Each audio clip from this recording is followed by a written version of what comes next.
Yeah.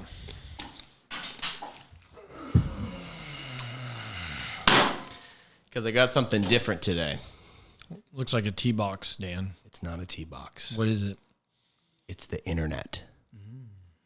And today we are going to go inside the internet.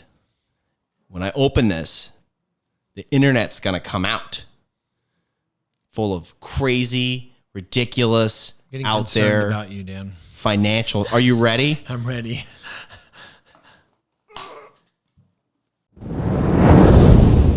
Oh, it is a tea box. It is a tea box. That's you're going to give me a hokey effect there. I think I just broke it.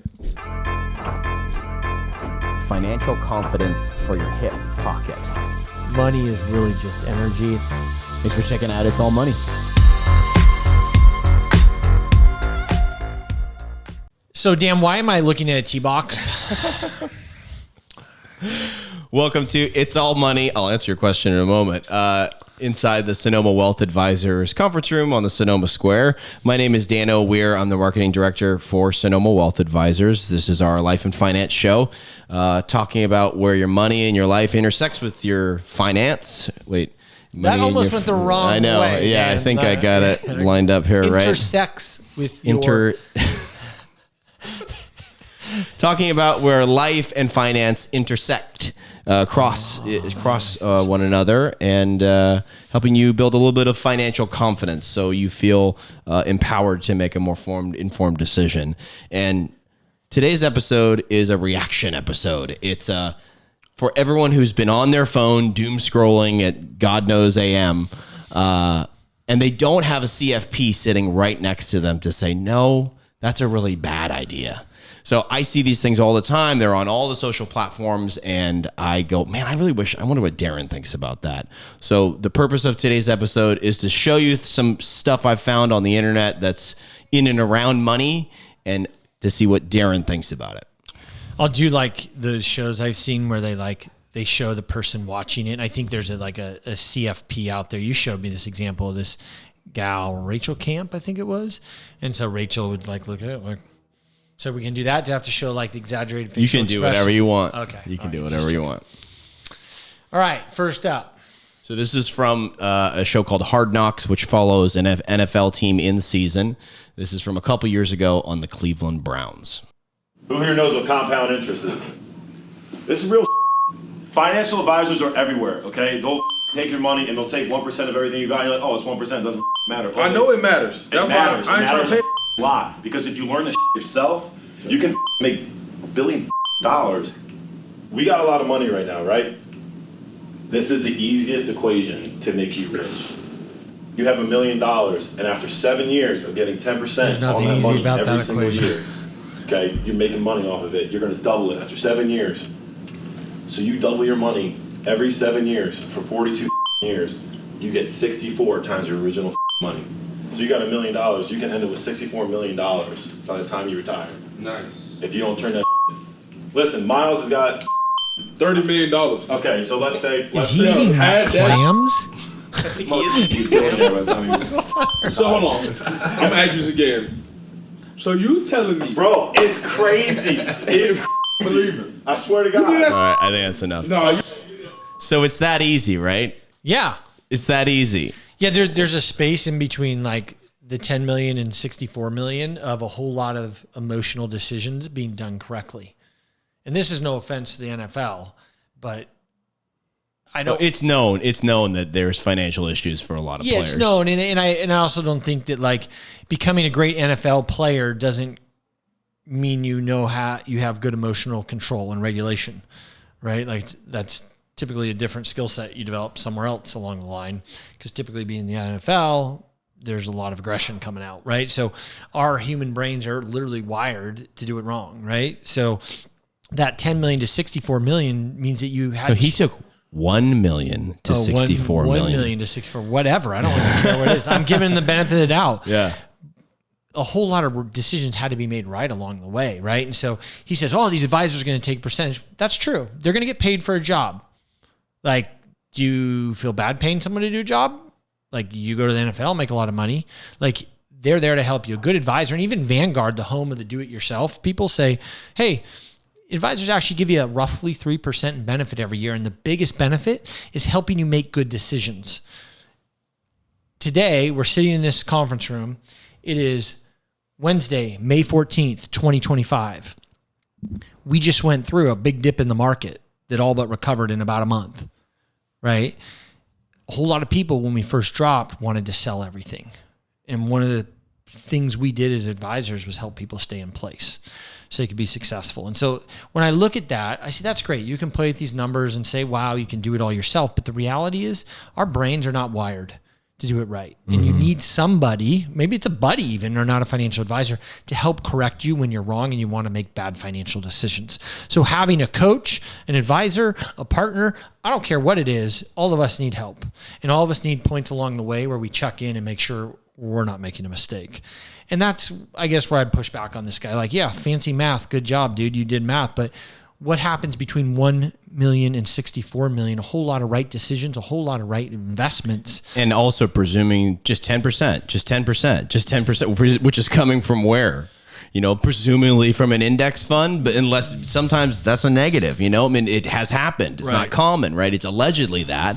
But I think what struck me is, one, the really good thing about it is that they're talking about it. I think that's great. True. I think it's really great to be talking among your peers, even at work, about, you know, getting your money right. I think that's terrific. Leading with an expert sucks speaks to probably they do get hit up by brokers who are there to prey on them. So I feel that. But just because you've met a few bad professionals doesn't mean there's the right one and the great one out there for you. And to just presume, hey, I got this. I studied this for a couple hours, or I don't know how long he studied. If he studied longer, he might know that 10%, assuming that every single year, is a fallacy. Well, right. And I think that's the other thing that this generation in particular, and I'm not trying to be biased towards age, but those guys look like pretty young guys. Chances are they haven't really lived through 2008. They didn't live through 2001 as investment professionals. I gotta get out. It feels totally natural Got to get cut in out. half, I gotta get out now. You said 10%. That's right. Right. Yeah. And then all of a sudden, and now you don't know what you're doing, right? There's an entire generation that's never been through a true down market. The current generation has never been through it. Yeah. So and if you look at, like, if you invested at the top of the market in 2001 or the top of the market in 2008, it took years to make your money back, years. And are you telling me you're going to be patient if you're in the NFL and you're getting hit up constantly by the life insurance agents and they're like, here, buy this, buy that, I'll give you a guaranteed return, blah, blah, blah, blah, blah. We've all seen on TikTok.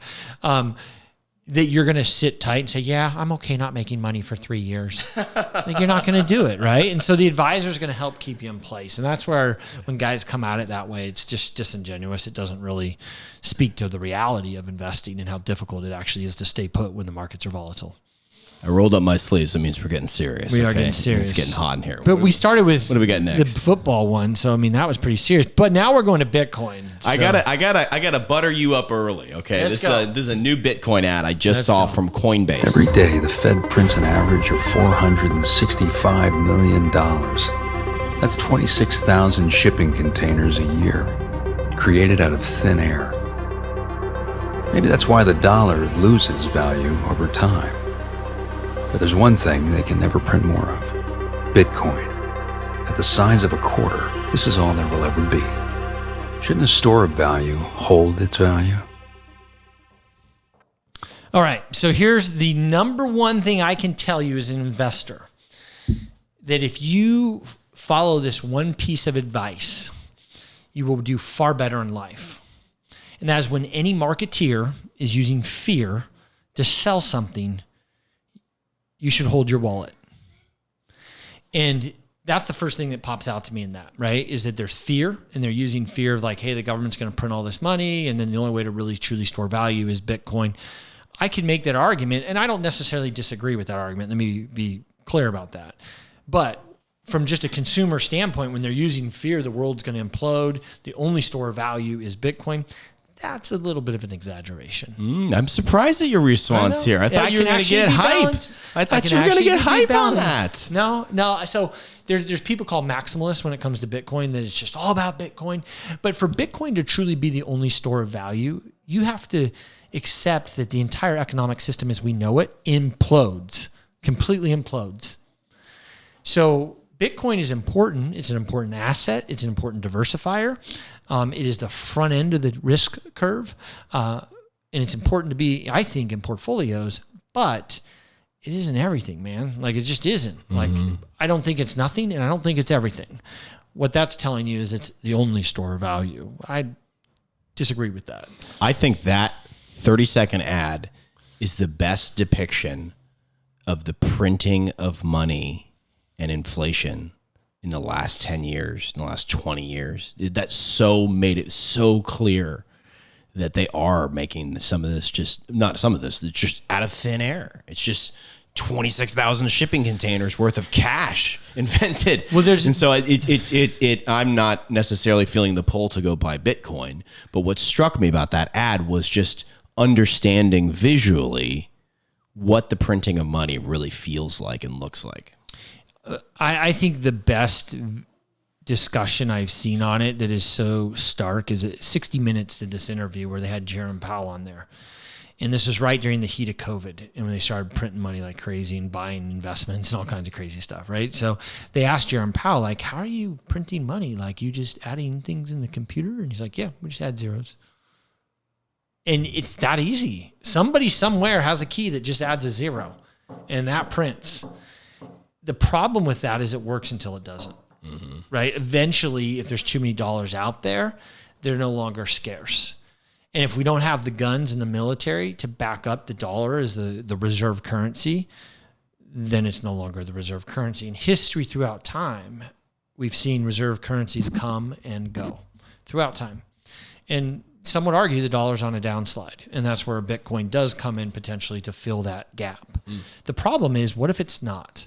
And our job as investment professionals is to help you manage your risk first and foremost. I'm so glad you said risk because that's the next reel. Wow. It's one of only 2 football related reels on here. So don't bristle that I brought up football again. Good. This is the owner of the Dallas Cowboys, Jerry Jones, who you may recognize, talking about what he calls tolerance for ambiguity. There's a concept called tolerance for ambiguity. I love it. I've always loved the name. Tolerance for ambiguity. Some people do not function at all if they don't know for sure they're going to get their check on Friday and it's Monday. They have to have it. They are not good. They are not good singers. They are not good, whatever their skills are, they aren't good. Some people are brilliant when they don't know what their check is going to be. That's the Mississippi Riverboat gambler. They're at their very best. They're glib, they're charming, they're entertainment, and they tear their ass up. And they're the ones that don't know they're going to get the check. The tolerance for ambiguity, the tolerance for unknown that will bring out that gambler or that in you is not for everybody. Some are just born with, they can live with some risk and live with the unknown. And but by the way, the ones that will tell you that have had a lot of days when they've been sitting there with this phone and this one and been told, your little ass just hit a dry hole. And that side's sinking. And this side over here, you're talking, got your voice upbeat, trying to talk old Joe into going in a new deal with you at the same time. You just I'm in. Just so you know, I'll put. So he made his money in the oil business, right? So the reason why I share that reel is I just saw it recently. It was from a show that announcer Joe Buck did called Undeniable. I thought that articulated risk tolerance so perfectly that there are some people that if there are investors, there are employees who that if they don't know certain ending, they're not going to be able to walk that path. And there are other people who go, ooh, yeah, I'll take some of that, you know? That felt like it really laid out what risk tolerance was. Yeah, if you think about how our mind works, all of our minds on some level, we create patterns, right? Like our brains are wired to create patterns, understand predictability. That's why the psychology of living is so much more, when we live a pattern in our life and a process in our life, we all do better, right? And when it comes to investing, it comes to anything in life, if we know what the outcome is, then we're going to feel more emotional comfort. And when you think about what we really do as advisors is we help clients understand that they're going to be okay.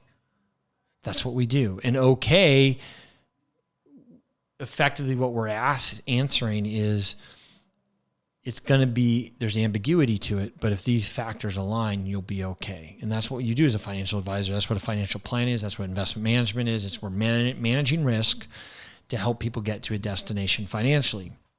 The mind craves stability. All of our minds do. It's part of survival, right? That's why we have families. That's why we create patterns in our life. That's why we drink the same drinks and eat the same food, because we need that to feel psychologically safe. Whenever we disrupt the patterns of day-to-day life, we feel less safe. Some people more than others have a more stringent pattern that they need. The way financial products get sold to people is by selling on that fear of ambiguity, right? So if you talk to, and this is really true in the life insurance business, and you can hear it a mile away when you start talking to a life insurance agent, because they'll start talking about guarantee, and if you just do this, blah, blah, blah, blah, blah, blah, blah, blah, fill in the blank. And they play on your emotions of fear and ambiguity to give you security, and things won't change because of this. And in return, they're going to make large profits on your fear, right? And so that fear it manipulates a lot of buyers in the financial services world. So to the degree you can tolerate more ambiguity in a thoughtful and measured way, you're going to do better off in investing. Mm-hmm. And understanding, I think this is something I've learned, understanding who you are, being really honest with yourself, is if you can say, hey, I'm the person that needs the certainty. I bought a CD. It's going to pay me 4.12%. And in 6 months, it will pay you 4.12%. And you're not mad about that because you go, I'm a person who craves security. I got exactly what I wanted. And not going back to your advisor and going, why are my returns better? That CD is never, ever going to pay you 30%, ever, because you sought that security. But if you can know who you are, then you can at least be satisfied. You know, you can't be dissatisfied with the end results. You're like, well, I'm a person who needs security. I sought security. I got security. Done. And I think that can help you in investing. Well, and we see this with investors all the time when we're interviewing potential clients and we're going to onboard them to our firm. One of the things we're looking for is if they have realistic expectations of risk versus reward. And we see what happens with some people is that they want all the reward but none of the risk. Don't we all? We all want that, but it's an impossibility. Like it doesn't truly exist. Correct. If it does exist, it's because there's some type of BS in the system that's making it be perceived that way. But you have to take measured risk to get measured reward. Yeah. And we call that, actually, there's a name for that, and that's the efficient frontier in the investing world. Not one I'd heard. So, and if an investment is not on the efficient frontier, then there's something going on with it. The risk is not in alignment with the reward, or the reward is not in alignment with the risk. 2-income trap. This is from a show called Last Meal with Tom Nash. The creation of the double-income household was one of those changes which went from being an option to an obligation. The principal beneficiaries were government, who had twice as many people to tax, okay? Property owners, because now you needed 2 salaries to buy a house. So the option of running a household on one salary basically disappeared. The unit of the household, the family, lost 35 hours of discretionary leisure every week, with no commensurate increase in living standards because the money got soaked up by property prices and by taxation.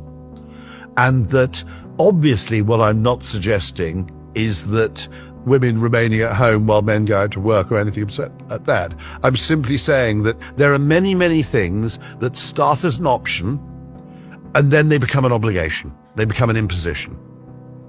I think that's a really interesting point, which is that what economists are trying to optimize in terms of GDP style and tax revenue doesn't necessarily translate into an optimal quality of life.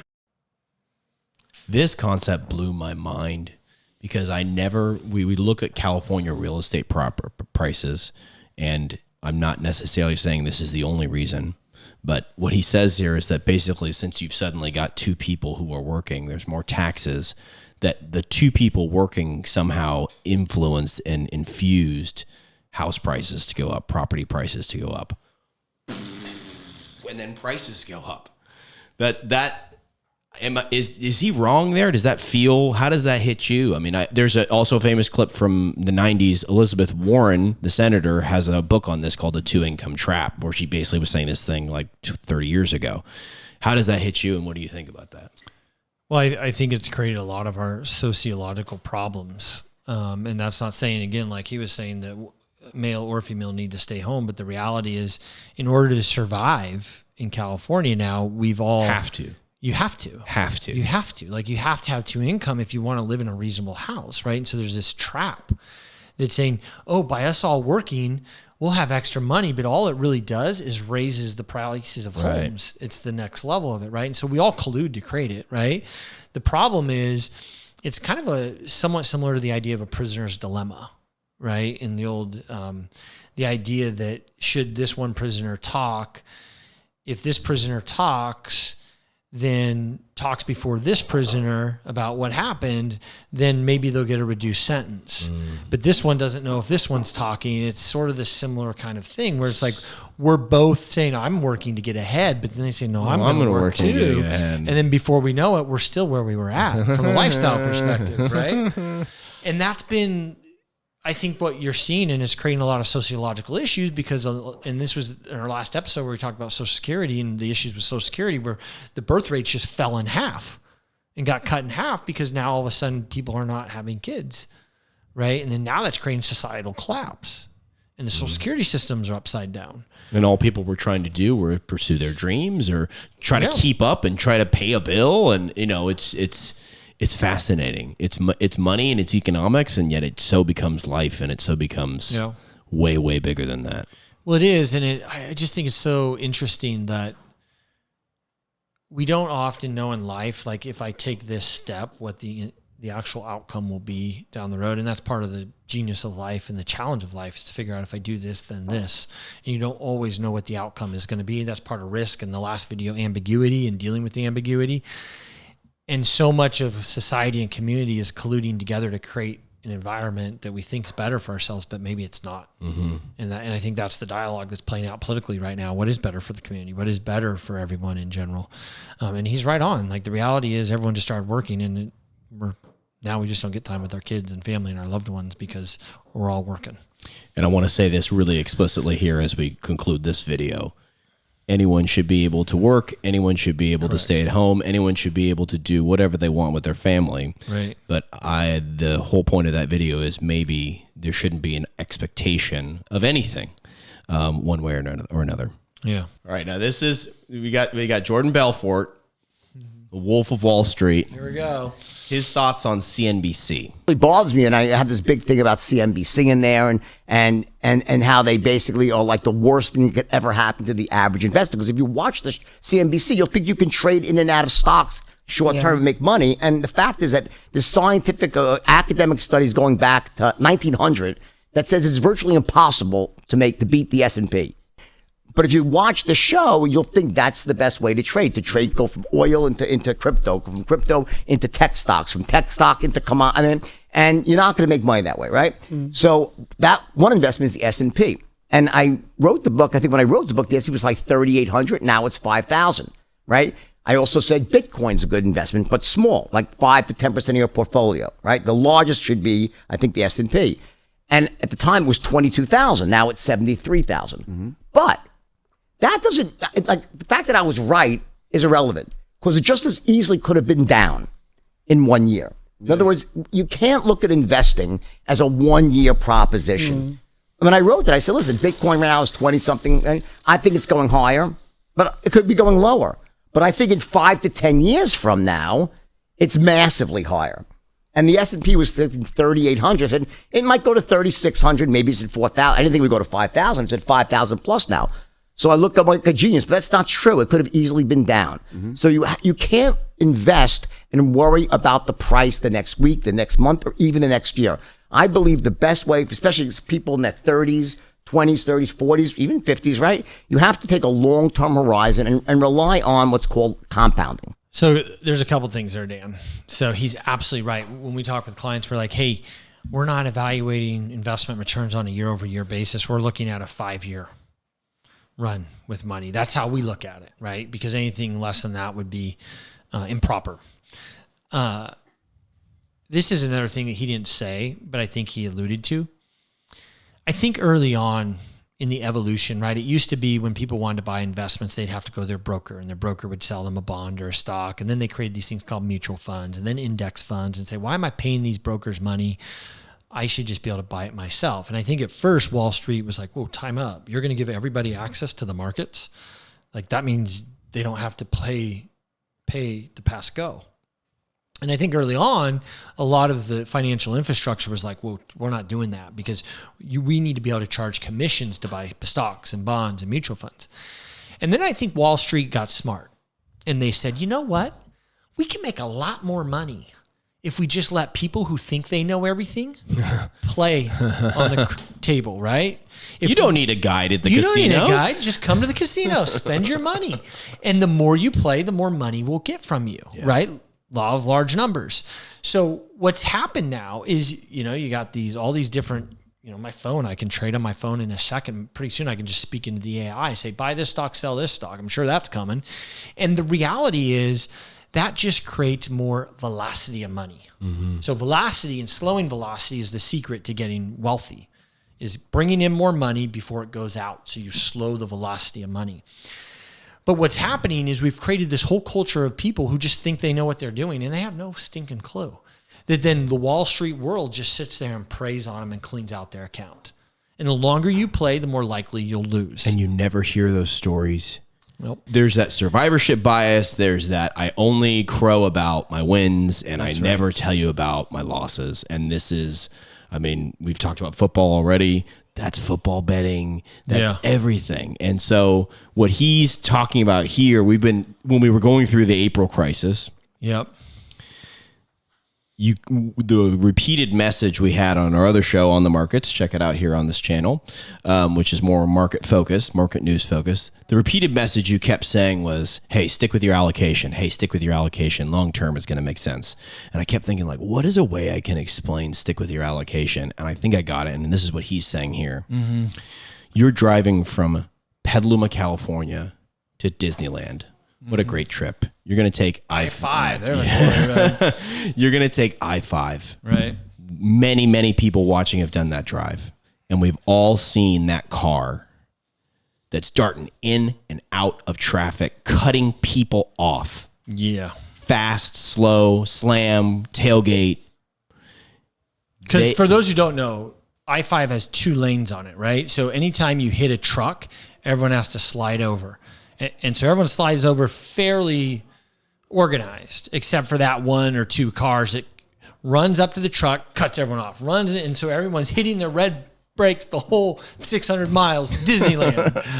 So for that car who's doing that, there's a chance that they're going to get to wherever they're to Disneyland if they're going there faster. But every time they make that move, they're taking a risk. And the risk that they're taking is not just that they're going to be slower than they were, it's that they're going to crash and completely blow up. Versus Daren and his family in my minivan, in your used SUV, and you stick in the right lane and you cruise and you make a couple moves and you see the moves coming. Yep. Right? And it's slower, but you're going to get there. You're ensuring you're going to get there. From a probability standpoint. Correct. Right? You very well still could get hit, right? That's right. From one of those idiots. That to me is what he's saying. Yeah, it's thinking prudently about your allocation and riding it through the market volatility. And that's what's going to help you be more successful. This is very common, and it's specifically G-Wagon. I don't know if Mercedes is paying people to do this or what, but many, many people make reels about their little real estate thing, and the end result is a free G-Wagon. Thatch, how can I afford a $200,000 G-Wagon?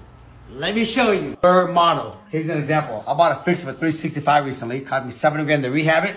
I'm all in for $435. Hard money lenders, they put 20% down, which is $87,000. That's my down payment. You got a appraised out there done for $625. That's a 30% margin. When you get 30% margin, you can get your down payment back. My new loan is $435. All in property tax insurance. My payment $3 grand. I rent it out for $3,500. I make $500 per house. 4 of these, get you the car. So I saw this stat the other day that most luxury goods are bought by middle and poor class people. Most. Which I thought was rather interesting. And I can promise you, if that's your strategy and you're buying a G-Wagon, the next recession we hit, you're going to be getting rid of that G-Wagon for half of what you bought it for. Because it's probably not going to go well for you. So he took a hard money loan with like $87,000 down. Mm-hmm. And then with the loan, rehabbed a house. Then it looked like he got a new loan somehow. And then I'm going to have to doom scroll that one again. Because Yeah. I don't even know what the heck he was saying half the time. Right. All I know is that he's playing games with money so that he can afford something he shouldn't be affording in the first place. What is the problem with playing a game like that, whether you understand it or not? It's just not sustainable. Like, why? Because it only works until it doesn't. When does real estate not work? When we hit recessions. And people Right. can't afford the rents. Right. Yep. Or something happens to you and you can't afford to make whatever payment. I mean, right? we've seen it so many times. We're in Sonoma, California. It's a small town. We see it all the time when we see people come through town, living big, living large. I can't tell you the number of times we've had people come into our office that the rest of the population would look at and think they're very wealthy. And we look at their balance sheet and we look at how money flows in and out, and they're just broke at a higher level. Yeah. And they're stressed out because money's just moving in and out. But it's because they can't save, because they're driving the G-Wagons, because they're trying to keep up with the Jones. Chris and I actually both drive used cars. Chris and I could afford a non-used car if we chose to. But the reason we do that from a principle-based standpoint is living below your means. And we feel like if you don't live below your means, you can't preach it to other people. Mm-hmm. And it's way more cost-effective to own a used car than it is to go out and buy a sweet J-Wagon brand new. And that's just the reality. And the people buying those things, I would say 5% of them tops should actually be buying them. Mm-hmm.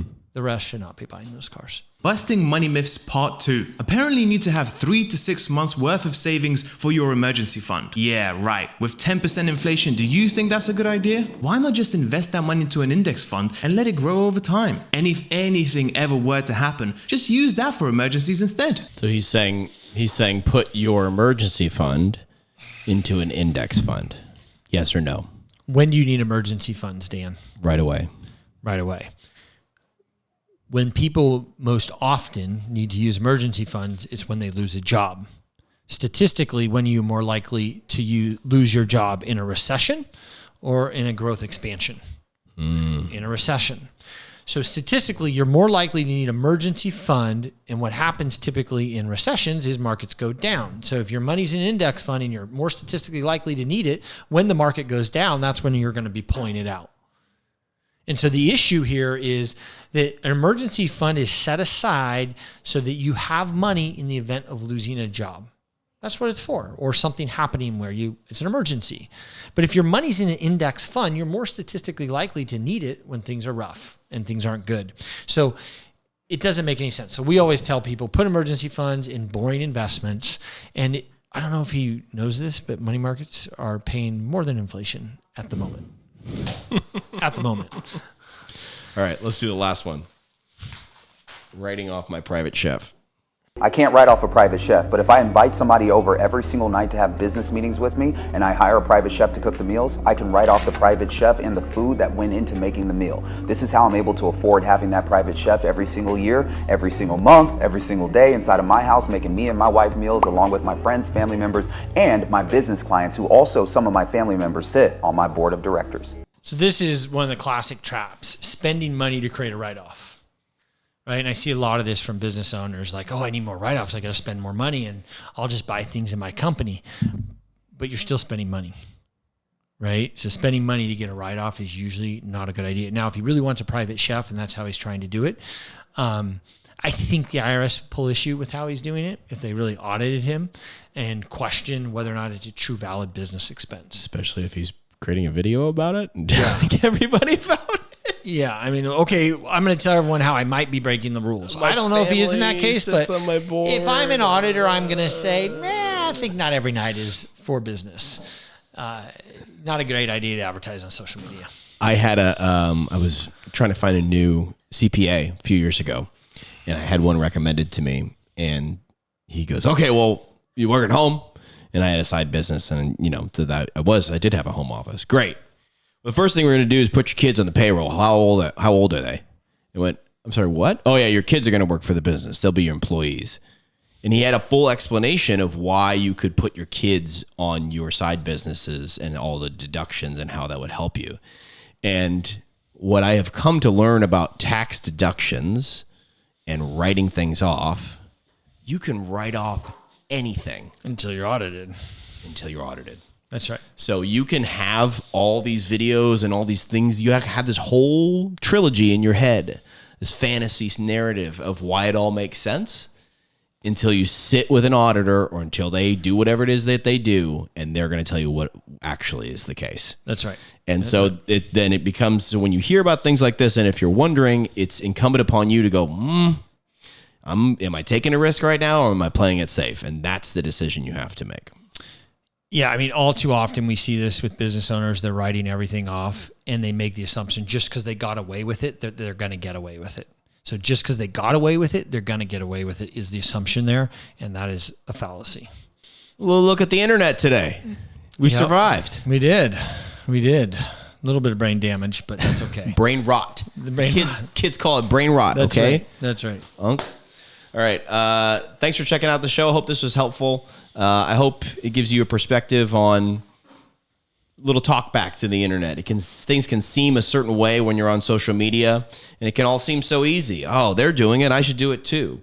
And hope today can show that working with a professional perhaps can change that opinion and that narrative. This content was produced by Fermata Advisors, LLC, an SEC-registered investment advisor. DBA, Sonoma Wealth Advisors. The opinions expressed by Fermata Advisors, LLC on this show are their own. All statements and opinions expressed are based upon information considered reliable, although it should not be relied upon as such. Any statements or opinions are subject to change without notice. Information presented is for educational purposes only and does not intend to make an offer or solicitation for the sale or purchase of any specific securities, investments, or investment strategies. Investments involve risk and, unless otherwise stated, are not guaranteed. Information expressed does not take into account your specific situation or objectives and is not intended as recommendations appropriate for any individual. Viewers and listeners are encouraged to seek advice from a qualified tax, legal, or investment advisor to determine whether any information presented may be suitable for their specific situation. Past performance is not indicative of future performance.